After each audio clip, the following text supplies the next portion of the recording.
tell me what movie you're here to see? We're here to see The Damned and To Wish We Were Dead. All right, thank you. I want to bring on a really great filmmaker and somebody who's responsible for bringing honesty and truth and such a beautiful story of The Damned, Wes Orshoski. Yeah.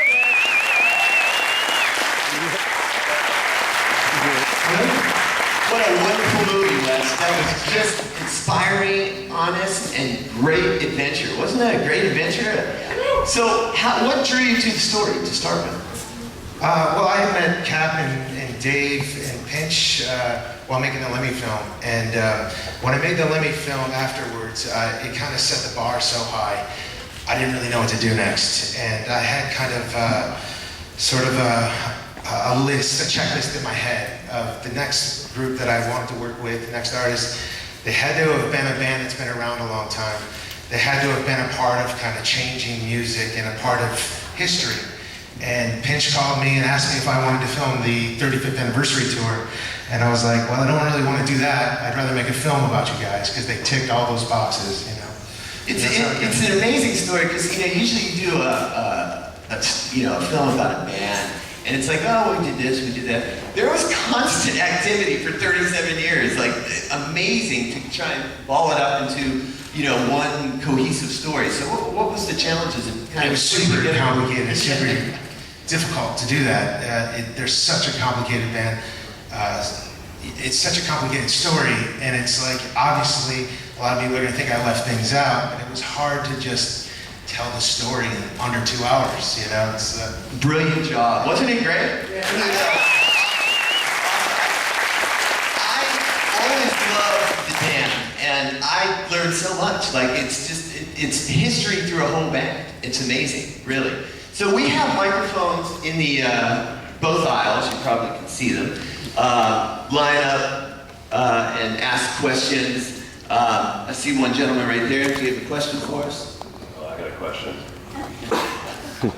So Wes, I want to know what I would love to hear what Captain Sensible also has to say on this topic. But sure. Being through that and documenting that, at 15 years old, punk rock meant something. At 19, meant something different to me. At 40, it means something even different. What does it mean to you? I'd be curious to hear, and that man has to say about that as well. Well, I think you just said it at the end of the film, but I mean, I don't want to take the words out of Cap's mouth. I think it's freedom, doing things your way, living how you want to live, not taking shit from anyone, to steal a line from God, Brutally honest. Yeah. Honestly, it's true.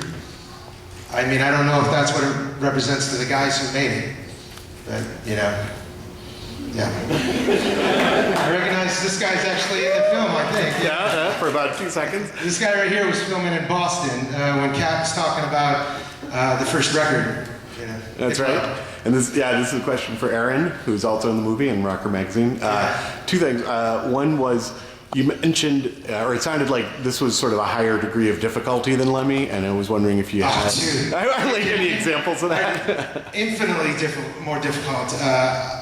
The Lemmy experience was very fun and could be really miserable at times. The damn thing was 10 times harder. 2 weeks ago, during color correction, there's this thing that Captain talks about, the curse of the damned. I was personally affected by it twice, that I can tell you about. The whole film was threatened to be destroyed by the curse of the damned.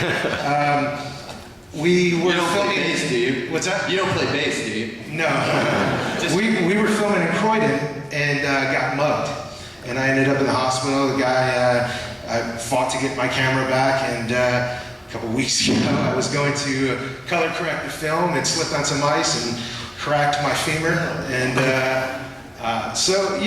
but beyond those physical things, everything about it was more difficult. Everything. It's amazing that it exists, so that it actually got here onto this, I just want to thank Janine Triolo. Everybody has her to thank. That's my wife, so. And Very good political movement. while we're waiting for the next question real quick, is what struck me most about the punk, that movement was the energy, the raw energy. And that energy I felt today in this room. So thank you all for being such a great audience. Anyway. Should have been louder, huh? Yeah. Thanks for this film, man. It's just incredible. I have I think everything on vinyl up through Strawberries and then some stuff after that as well. But I was curious, they had a pretty big run on MTV there for a while with the Shadow of Love video and the Anything video. And I particularly like I think the Shadow of Love thing's actually one of the better music videos. Just wondering why that stuff wasn't represented at all, if you had some legal problems getting the... No, it wasn't that, man. I just wanted to keep the story kind of moving. And, I didn't really devote too much time to any given era. There's so many eras of the band. There's so many lineups. Jim Jones says at the end that, most people are lucky to have one band that works for a couple of years. They've had a band that's worked for 40 years in many different lineups. I think that's super rare, and so I didn't spend too much time on that period, just keep it moving, tell the story. Sir? Yeah, Wes, was the band seeing Rushes? Were you showing? No, the band just saw it for the first time tonight. Is that why is that partially why Captain Sensible walked out? I would think that would be really I would think it would be really difficult to see the Rat Scabies footage up there after a lot of that footage wasn't been right.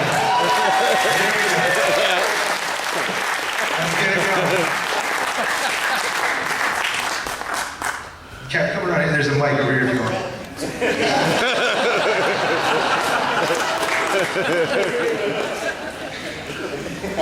It's just who you really want, anyway.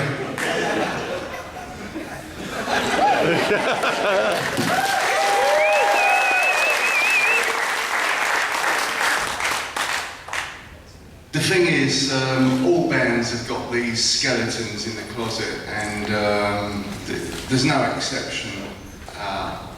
I love Brian and Rat as well, We're just locked into this kind of embrace of, for all time, that thing that we did in 1977 will last forever kind of thing. But the only problem is there's only room for really one guitarist in the Damned, so at the moment it's me, It was Roman last week and it was Brian the week before. What can you do? I mean, I'm not going to kind of give me job up or anything, because I kind of enjoy it, all the beer's free and it's a fucking good laugh.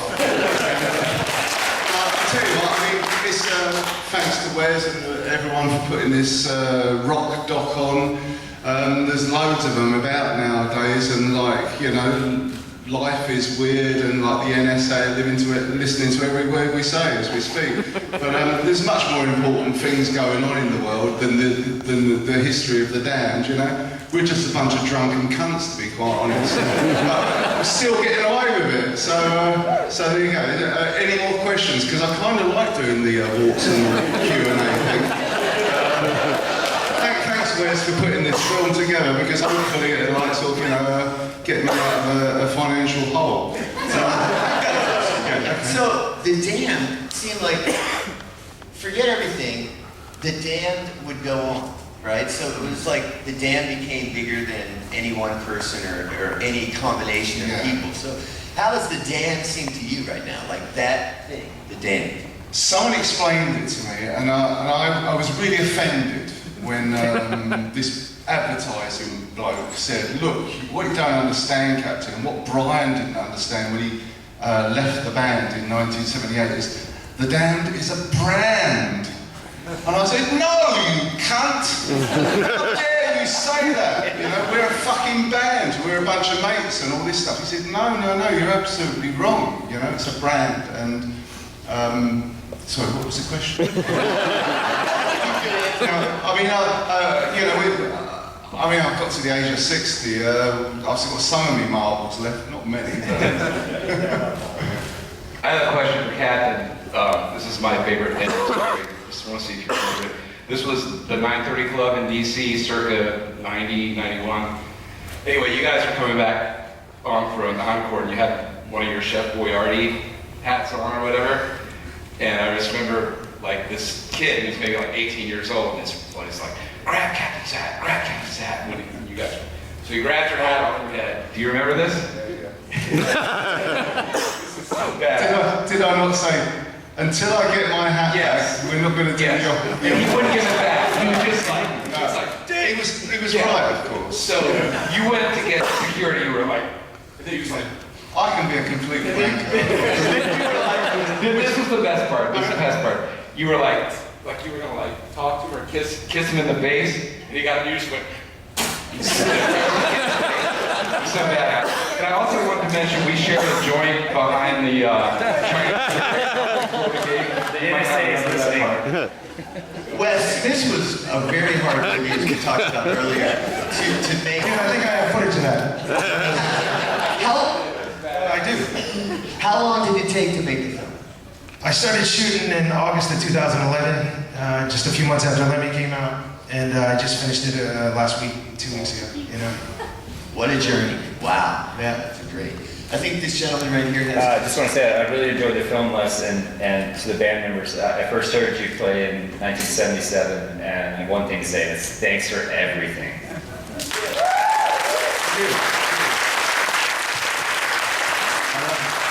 I'm sure Dave, would be happy to hear that, but he's not here. In fact, I phoned him just before we left for the screening, and I said, "What shall I say?" He just said, "Tell him I died this morning."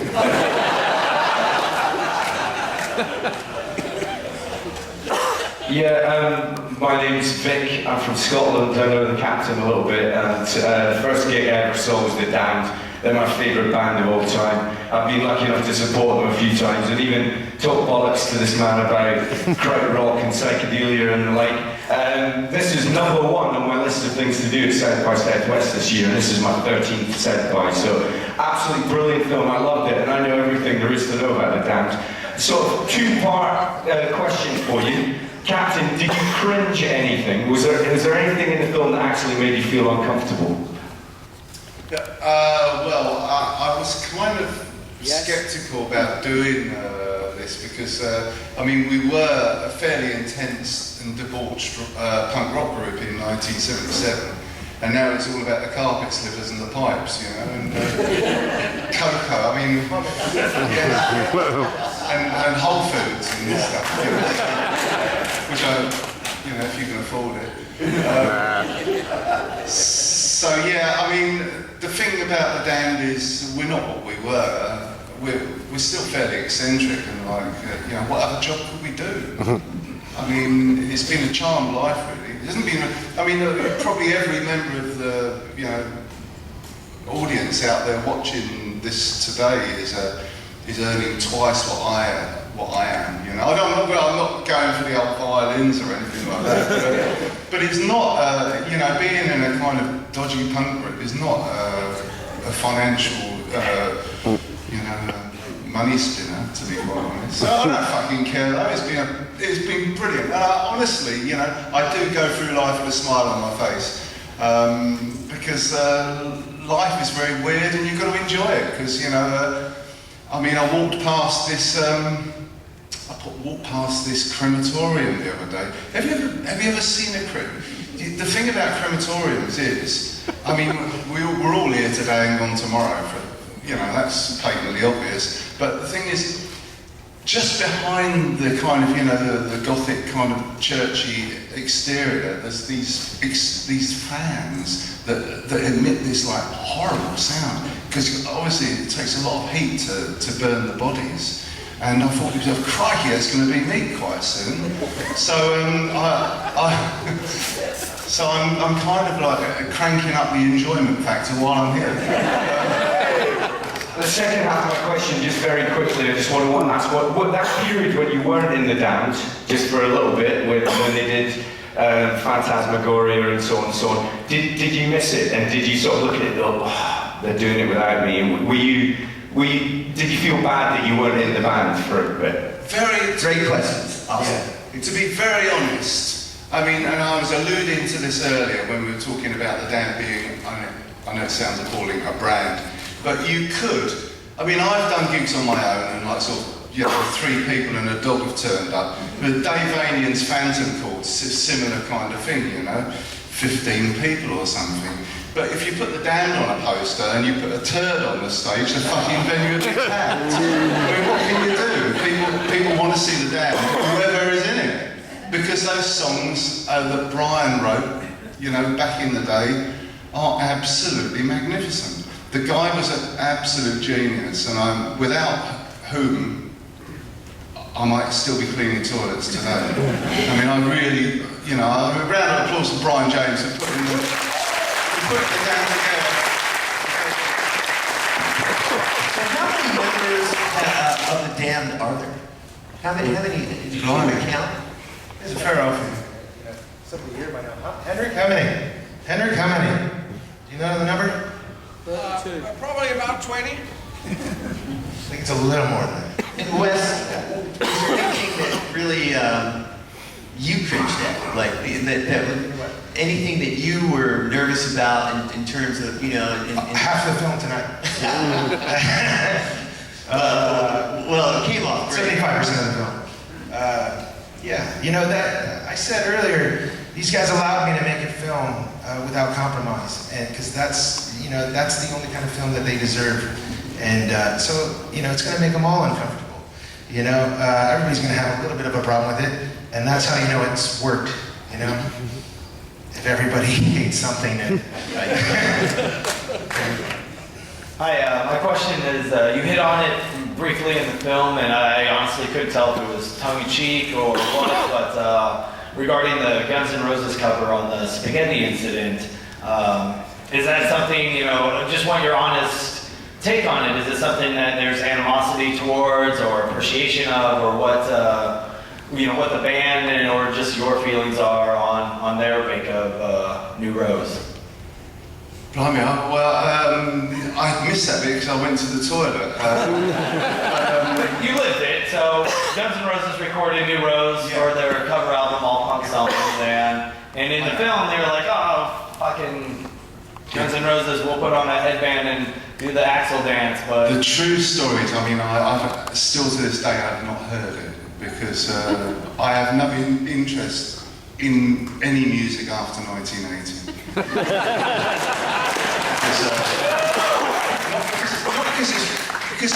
Not because it's rubbish. I mean, there's great music being made, but I just can't be asked to like sift through the dross to find the 1% of music that's really worth hearing. And I've got the greatest records known to mankind, you know, in lots of the Groundhog, Soft Machine, and Gong, and all that sort of prog rocky stuff that I'm not allowed to talk about. Well, what a wonderful, wonderful film. We're going to have to wrap it up. Unfortunately, a couple housekeeping items real quick. Please do not forget to vote on your way out. Audience award. Secondly, your badges can get into music films throughout the week. Please give a warm, big applause. Come on, yeah. Big applause. Come on. The dance, ladies and gentlemen.